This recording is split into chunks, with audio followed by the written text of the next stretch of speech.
Welcome to the Grocery Guru. This is episode 28, and we are here with your grocery guru, Andrew Grant. Andrew, how are you doing? Morning, Darren. Yes, very well. Thank you. Good. You're sporting a hoodie today. Yeah, I'd say it's still early in the morning. Fair enough. All right, let's talk about Morrisons' quarterly statement, I think is what's in our postbag today. Well, that was the news that sort of sparked some thoughts, I guess, because Morrisons' 12-week trading statement came out, I think, Tuesday. Always really, really useful because, we've talked about the annual results of all of the big four. The only problem with those are they're up to a year out of date, whereas this is only 12 weeks out of date. So it's a real snapshot of what's happening out there. And I think I've said it before, I would really glad I am not facing some of the conundrums these supermarkets are facing, because what struck out to me, I mean, it's a good performance. They're now lapping the start of the pandemic. Yeah. So they're lapping all that bulk buying of toilet rolls and water and all the panic buying. So they're like for like. Yeah, they're like for likes down to 1.6%, down from a peak of 11.1. Yeah. But the good news for them is on a 2-year basis, their like for likes are up 8.7. Yeah. Now a lot of that's driven by their wholesale business, which is growing like topsy. But what stood out for me is they put a couple of graphs into their into the trading statement. Their fuel volumes are back to pre-pandemic levels, and their £3 meal deal, their food to go offering, is ahead of pre-pandemic levels.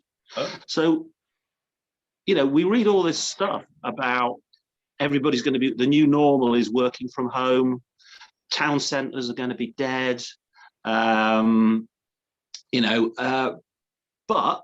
on the face of it, these figures. And just anecdotally, when you go on the roads at the moment, the rush hour is back. Yeah.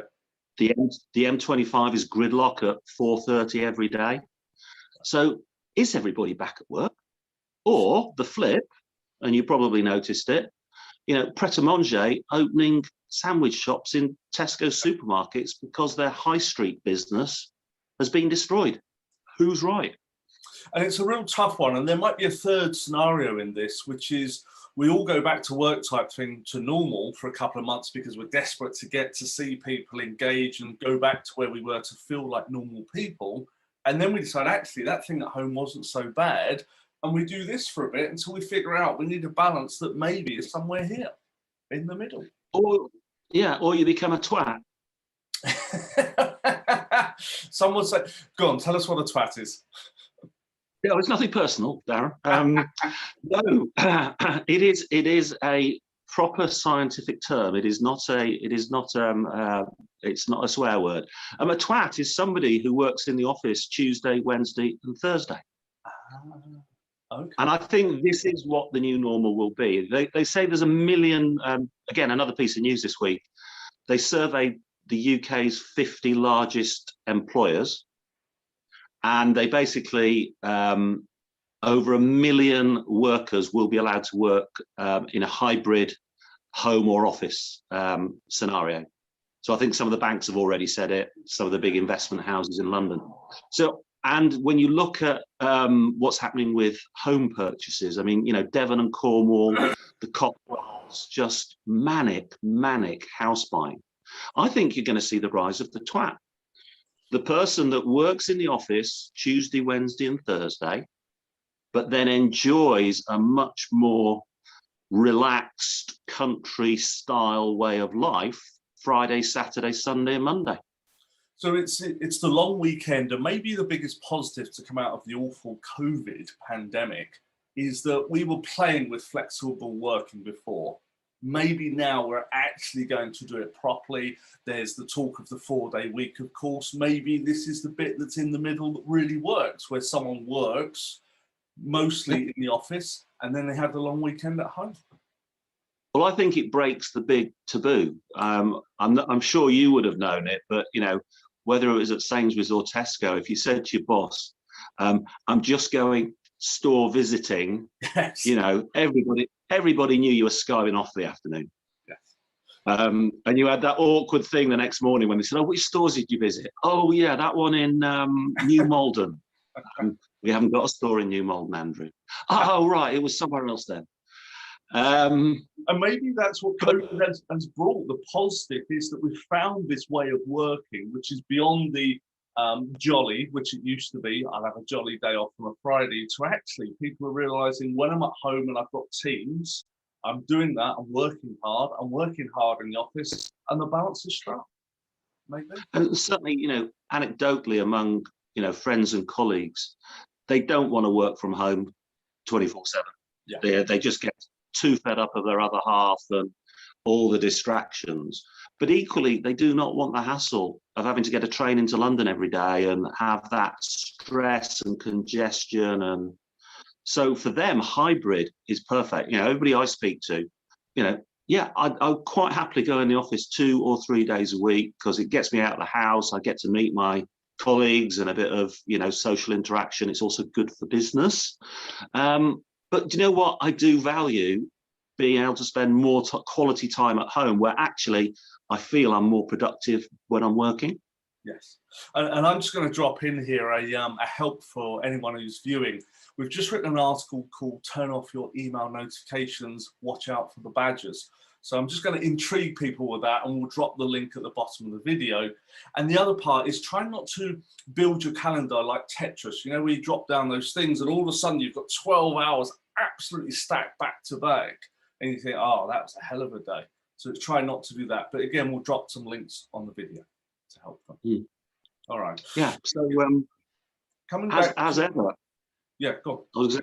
As ever, interesting times, and you know, some real big calls some of these retailers got to make. Although, you know, when I say big calls, you know, they'll make the calls, but it's the supply base that will have to either jump to attention instantly if they suddenly, you know, food to go takes off again, or they'll be left on the sidelines if they decide, nah, food to go isn't the future.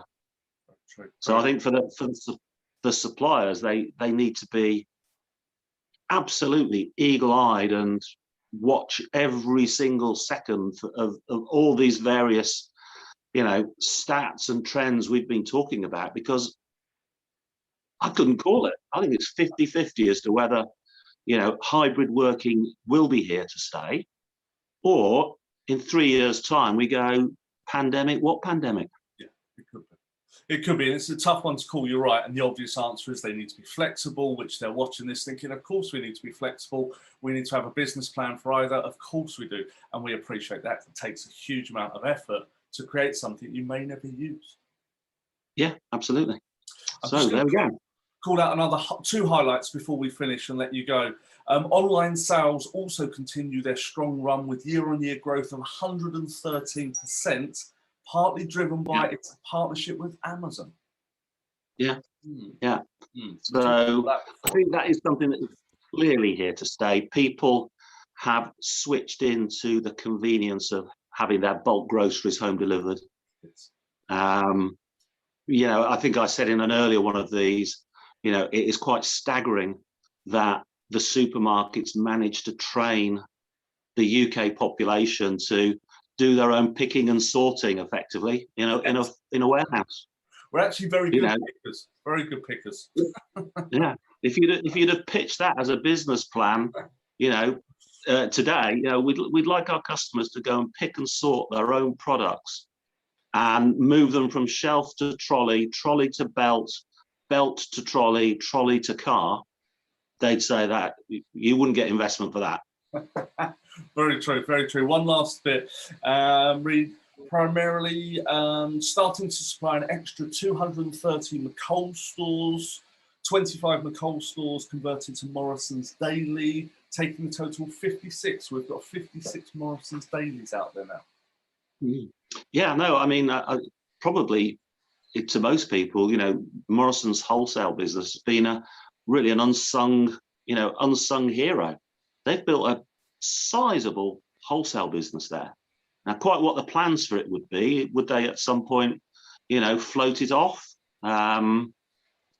Don't know, but yeah, they've managed to keep a focus on running a pretty good set of supermarkets, but also build this pretty sizable now wholesale business, which obviously helps their volumes and helps them in their negotiations with the biggest suppliers, because they don't have the buying power of a Tesco or a Sainsbury's or an Asda, but actually with the wholesale division gives them a lot of extra oomph when it comes to negotiations. Certainly does. It doesn't touch on their manufacturing division in the bits that I read. No, it doesn't. But I guess that's another unique part of the Morrisons setup, and having I can't remember whether vertical integration is in vogue or isn't in vogue. It seems to switch in and out, but they've got a pretty successful vertically integrated model, as the textbooks would say. Andrew, great insights. What's the one takeaway you want to leave our viewers with? Oh, the one takeaway. £3 meal deal sounds good. I like your word. Okay. Andrew, thank you very much. We'll see you next week. Bye-bye. Bye.